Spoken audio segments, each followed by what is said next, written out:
For my bar mitzvah gift, I got a Russian Kiev camera from my father. It's love at first sight.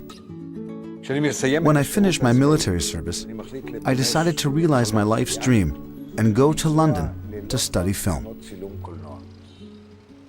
I spent 1 month of studies. Yom Kippur, I'm fasting for the first time in my life, and I attend services at London's large West Hampstead synagogue.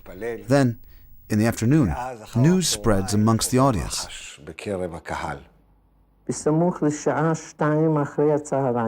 A war has broken out in Israel. A war of survival. Home is over there. Family is there. My soldiers are there. All of us Israelis want to return home to defend our homeland. There are no flights. Israel's airspace has been blocked. I was lucky. They singled out the officers, the paratroopers, and the armored corps fighters to be the happy few who got on the first plane. I get my gear and weapon. That's the most original birthday present I ever received, because on October 10th would be my 24th birthday.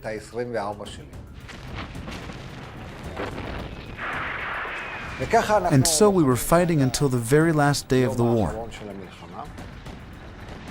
We received orders from division to get on our vehicles and APCs and rush to the city of Suez, where 2 paratrooper regiments were stranded and in danger of being killed.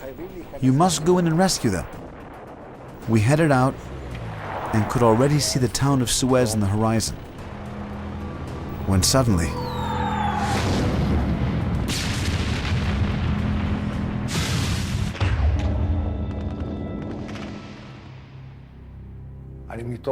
I woke up and can't feel the lower part of my body. I'm convinced I've lost my legs. Around me is total havoc. Mortars landing, shots fired, screams.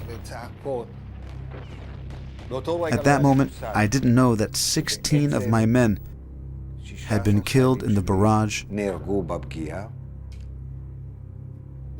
were actually only 3 of us left.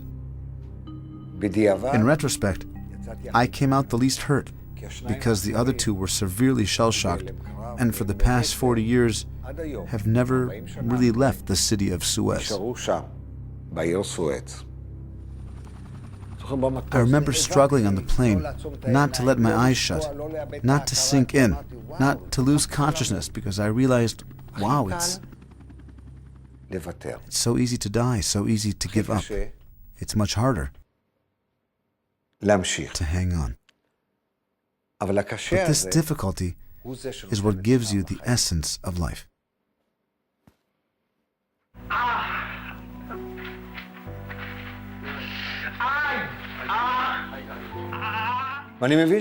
I also understand that he who is given back his life shouldn't waste it.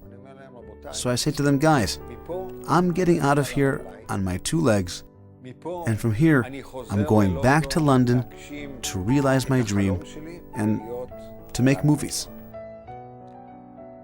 Everyone looks at me like I must be hallucinating, crazy.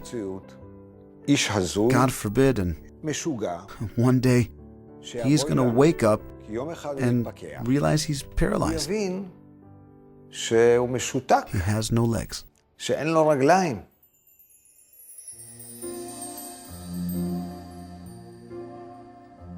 I go back to school on my legs. I stand and walk with crutches, and I make movies. My first film is about a group of blind, disabled veterans riding tandem bikes, and I convince them to go on a long journey. Are you crazy? Crazy is a word I'll be hearing over again for the next 40 years.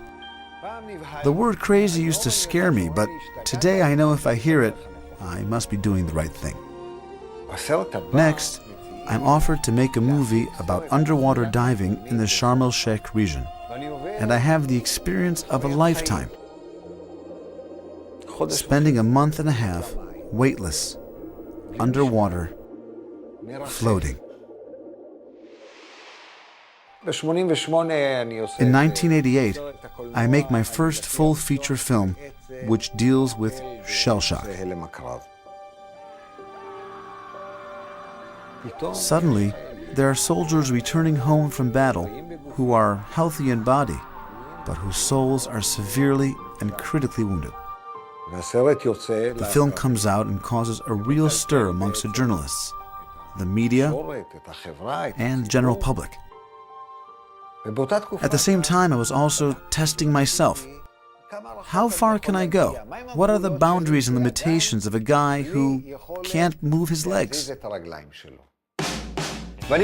And I try every kind of challenging sport, activities that were never accessible before to people with disabilities. I find out there are no boundaries. The only limitation is up here.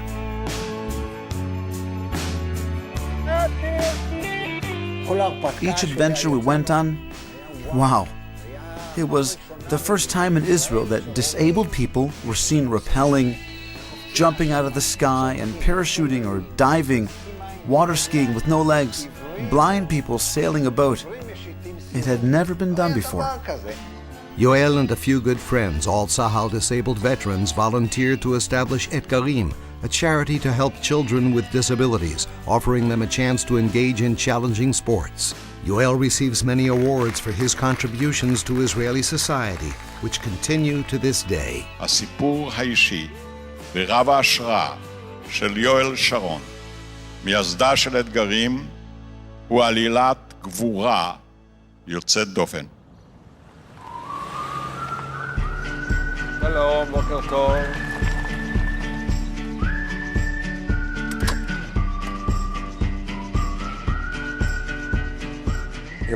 This is a wonderful home. Wonderful home. A great home where my kids grew up, in the swimming pool and the playground and the movies. I go there with my grandchildren, and they don't even think a wheelchair is something odd or different.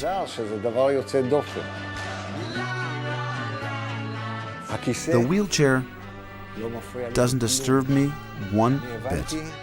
And I realized soon after my injury that it wouldn't keep me from doing anything I wanted.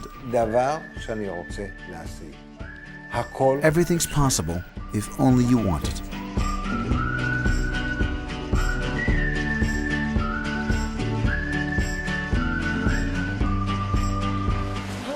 Beit Halochem is a place that keeps me afloat, above water, and enables me to realize my dreams.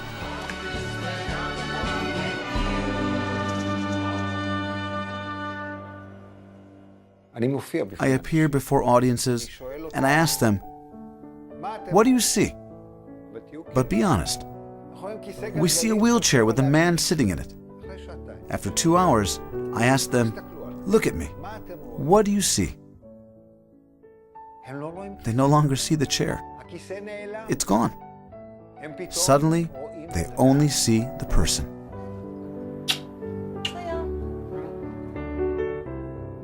I tested my boundaries, my athletic abilities in every kind of challenging sport. I've made the movies I wanted, told the stories I had dreamt of, married 2 beautiful women, had 3 amazing children, and have 3 even more amazing grandchildren. What more could I want? I sat fascinated, feeling how Yoel slowly but surely drew me into his own movie, and then asked if he would do something special for the friends of Beit Halochem. This was Yoel's reply.